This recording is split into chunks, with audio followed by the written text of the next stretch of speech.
what is man? We all of us have asked the question. Believe it or not, my subject tonight is why. Why?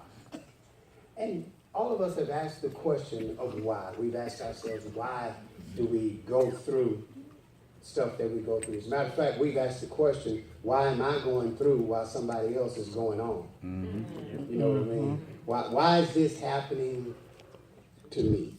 Why is God treating me this way? I was spurred into this direction in my prayer time and meditation by a text message that I received today that dealt with a young man who was contemplating suicide. Mm-hmm. And through the whole message, his whole thing was that he was blaming God for everything that was going wrong in his life. For him, God was unfair because God had given some folks stuff and had given him basically nothing. God was evil because God did not treat him right. He didn't have what other people had. And it didn't look like he would ever get what other people would get. And after reading the text messages, it became very plain that this young man had valued his whole life on stuff. Mm-hmm. He failed to recognize his purpose in life, or that he had a purpose in life, because he did not have stuff. He was ready to take his life away from this earth because he did not have stuff. Isn't it horrible that people value themselves, that we make our worth based upon stuff? If we have a lot of it, we must be good. Donald Trump must be holy. If we have none of it, we must be bad. Mother Teresa must have been a horrible person. We base our lives on stuff.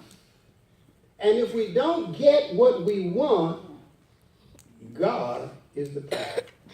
Not that we want anything to do with God until we realize we don't have what we want. We make him our sugar daddy. Right now. As long as he can provide, he's God. When he stops providing, he's evil. We teach our children that life is about getting more and more. And if what you have isn't good enough, throw it away and get some more. And so we stop recognizing what life is about. We fail to recognize the real purpose. You see, life is not about our destination. It's really not.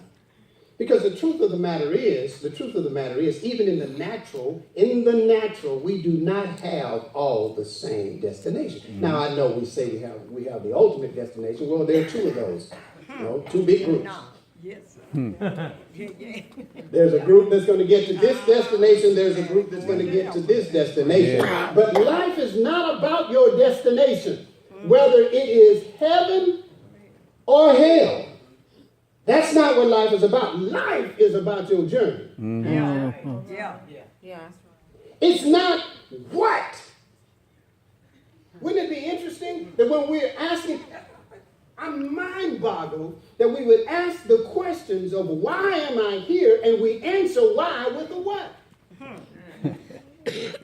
Why am I here? And we answer it with, well, what is my purpose? What is it that I'm supposed to do? Am I supposed to write the great American novel? Am I supposed to, who is the group or who are the people that I'm supposed to be the big answer to? What is it that I am supposed to do? We answer why with a what. And so we walk in frustration because we never get to that what. Yeah.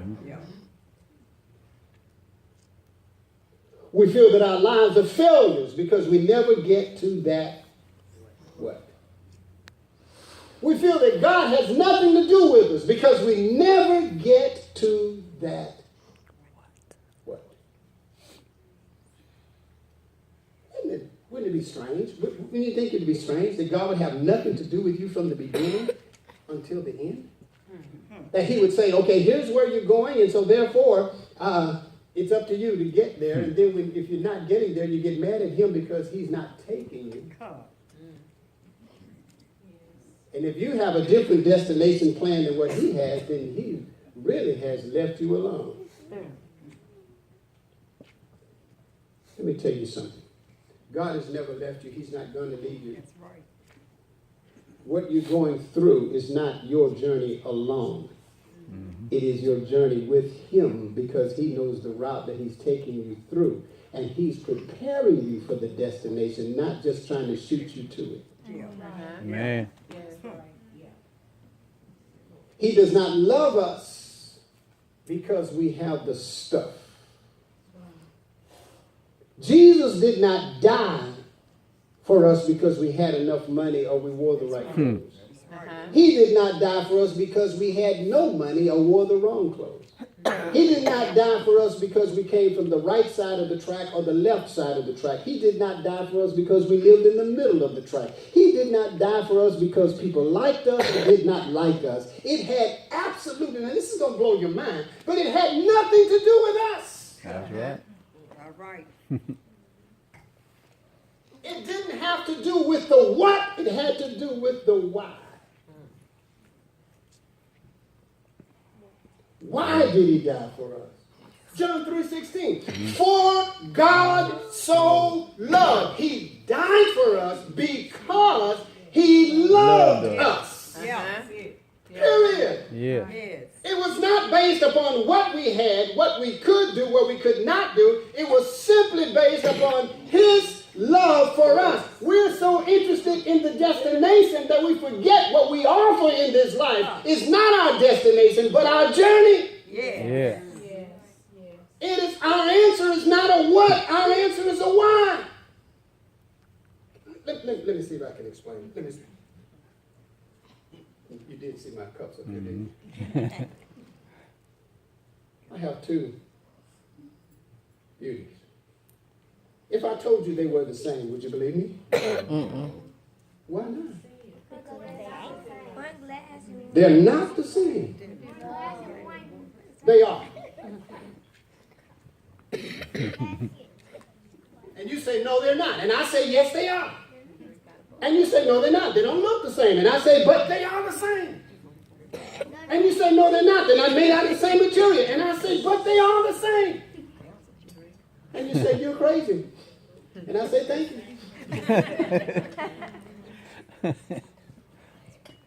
They are the same. Oh, this one's bigger. It's more durable. Well, depends. This might last a lifetime.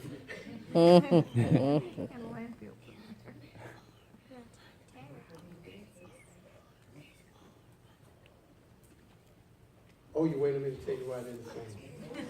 Yes, please. They're the same because they have the same purpose. See, we measure by the outside. We measure by the size. We measure by the material. We measure by the way it looks. We measure by the way it feels. We measure by what we think about it. But God measures by what goes inside. Yeah. He's not concerned about the amount because watch this, they have the same purpose. I can put water in each one of them. I can put coffee in each one of them. I can put Coke. I don't like Coke, but I can put Coke in each one of them. It does not matter. I can use them for the same thing. Yeah. I may get more, but that doesn't mean this is less valuable.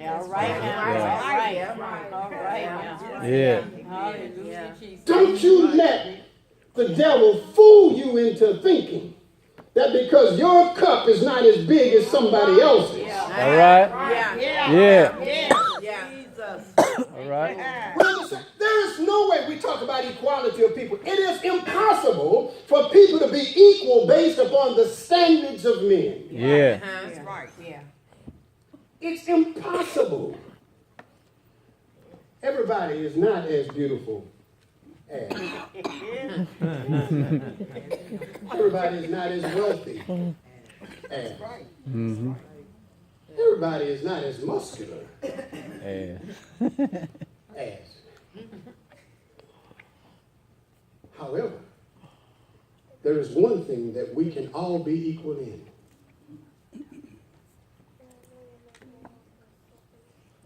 Our purpose.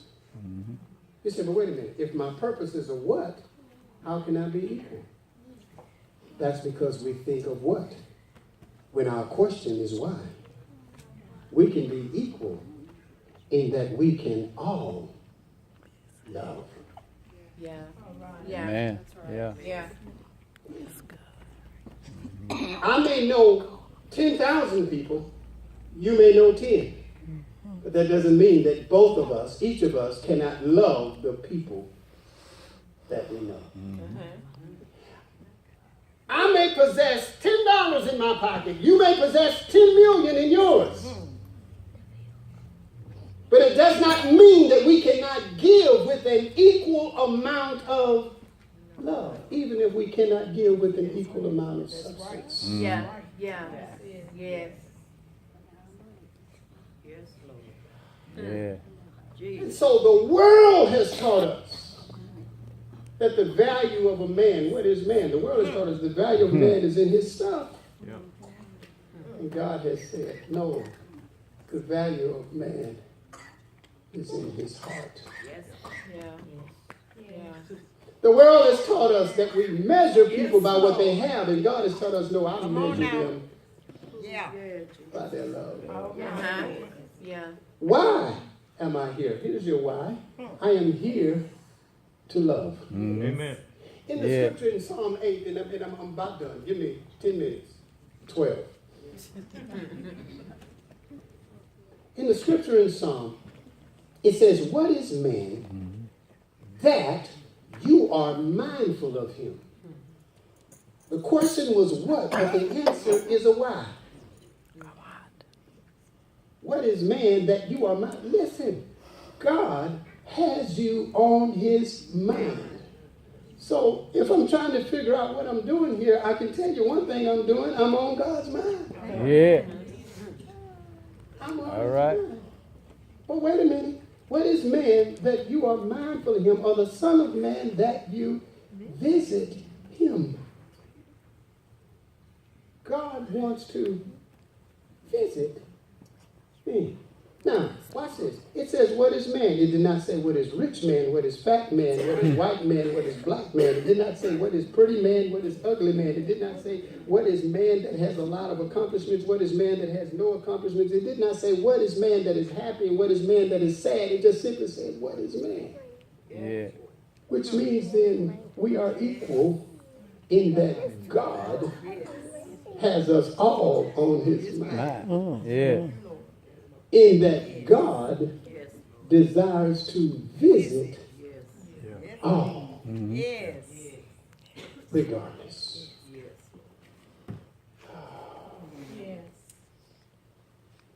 Listen, if it was about stuff, Solomon would know. I want you to see something that Solomon said. Give me Ecclesiastes chapter 2, verse 17. This is Solomon. Now listen. At the time that Solomon lived upon the earth, and for hundreds of years, thousands of years actually, after that time, Solomon was the wealthiest man that had lived upon the planet. Extremely wealthy. Had children. He had more wives than the law should ever allow.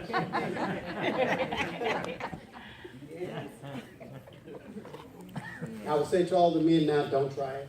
Hannah, don't play that now. He had all of this stuff. Had an immaculate castle, home of his own palace. Built this beautiful temple. Had done all of these wonderful things. Ecclesiastes 2, verse 17. This man who had stuff that Donald Trump would dream about. Therefore, I hated life. Wait. I'm killing myself trying to be able to buy a new car. And you got a car for every day of the week. Every week of the month. Yeah. And what do you say? I hated Life. life. How can you hate life and have all that stuff? How can you hate life and have accomplished what everybody is trying to accomplish? How can you hate life when, wait a minute, that's what we get up in the morning to go do? I hated life. Because the work that is wrought under the sun is grievous unto me. Everything that is done is weighing me down. He says it is a vexation. And it is vanity. This is a man who had everything. And what he discovered was that having everything was not having everything. That's right. Yeah. He said it's still empty. And I'm still confused and vexed. Anybody ever been vexed in your spirit? Yeah. Yeah. And you thought you were vexed because you didn't have. Yeah. Yeah. Lord. You thought you were confused because of what wasn't there. He said, I hate it all. But it was empty and a vexation. Give me verse 18, and then I'm going to do my last 3 minutes. 3 times. Verse 18. Yea, I hated all my labor, which I had taken under the sun. Everything that I did to get what I got, I hated it. Now, don't jump up in the morning and say, I ain't going to work because I hate it. I had to say that because I saw the look on my wife's face.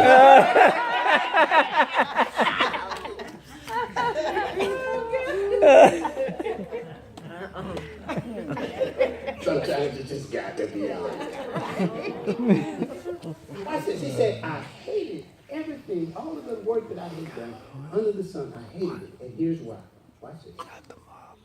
Because at some point, I'm going to have to leave it. Yeah. Yes, sir. Yeah. Yeah. No matter how much of it why You am got I to killing leave. myself Can't take it with you. and not, check this out, not enjoying the journey? That's right. Yeah. When all of this stuff that I've made my destination is eventually going to end up in somebody else. Yes, that's right. Yeah. Good word. That was the richest man. That was the man who had it all. Yeah. And he discovered there must be something else. 1 Corinthians chapter 12, verse 31. So desire then all of these gifts, but I'll show you something else. Yeah. I'll show you a more Excellent way. excellent way. Yeah. I'll show you a better way to live your life. I'll show you a better way to have joy when everything else is falling apart. Yeah. I'll show you a better way to not spend your nights worrying over what's going to happen when the sun comes up. I'll show you a better way to not have to sleep on a wet pillow because you cried yourself to sleep that night. I'll show you. All right. A better way. What is that better way? He goes through and he describes. And then he gets to the end of it and he says, here's what the better way is. There now abides faith. Hope. There now abides hope. And there abides love. Because everything else whittles down. Solomon's already showed us that the stuff ain't ours. That's right. We just temporary stewards of it. It's passing. It's passing. The stuff ain't ours. So my answer to my what is really a why. Now let me tell you why it's a why. Because you're going to tell me that love is a how, and I'm going to tell you no, it's not. It's a why. Why is it a why?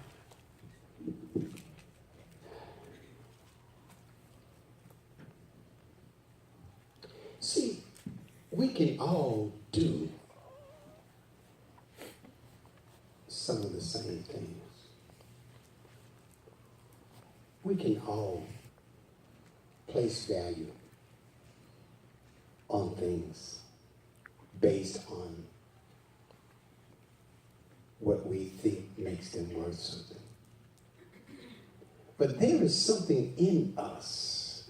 There is a potential for us that God has shown to us because he first ministered it to us that allows us to stop seeing life the way the world sees life. And can I tell you, if we stop seeing it that way, we will see things a whole lot better.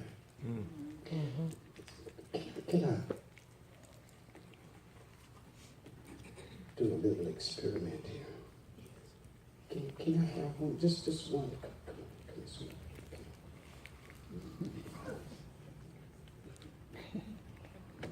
What's your name, Fundip? Talia. How are you? Good. Talia, I'm going to show you. Hold that. And I'm going to get a little it's kind of. It's been around. Okay. So which one of these? You can have one. Which one do you want? Why? Because it's not wrinkled. But you can have it then. You will.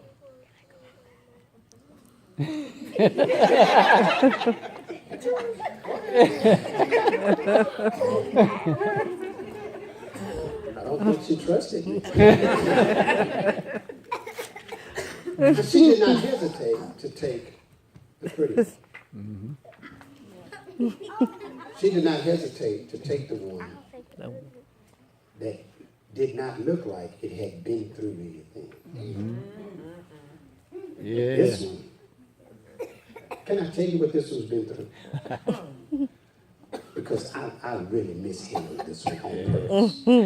I took it outside in the back and I threw it on the ground in the mud and I put my foot on it and and if that wasn't enough, I flipped it over and I said we might as well get two muddy sides, so I did it again. And then I picked it up and I balled it up. And I said, you know what? That ain't good enough. So I unwrapped it and I balled it up again.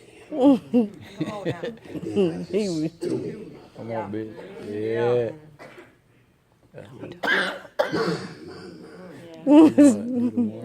But you know what?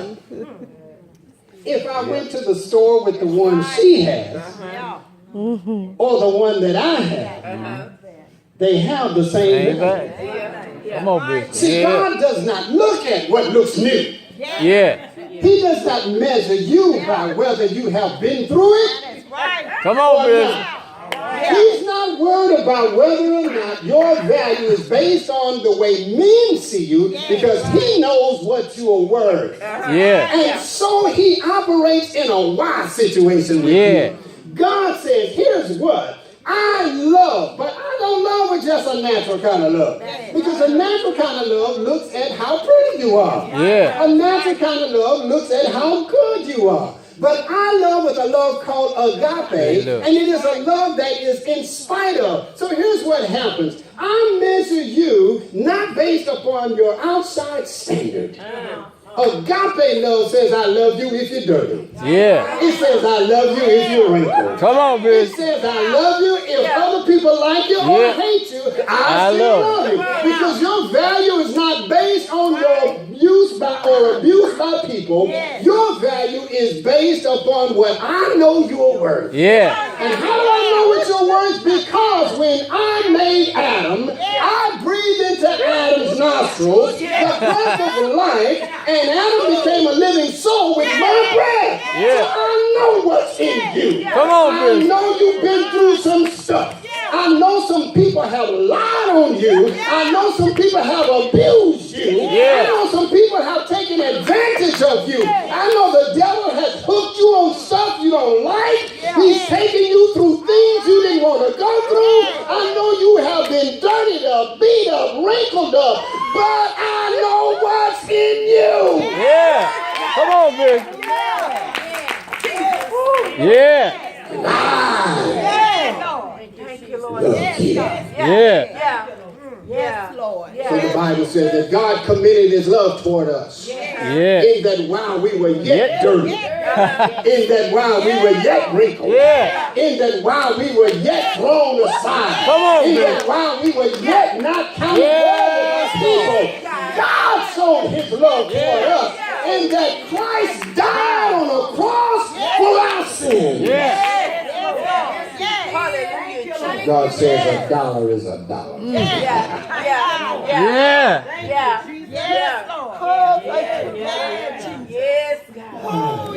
Yeah, Lord. You're still worth it.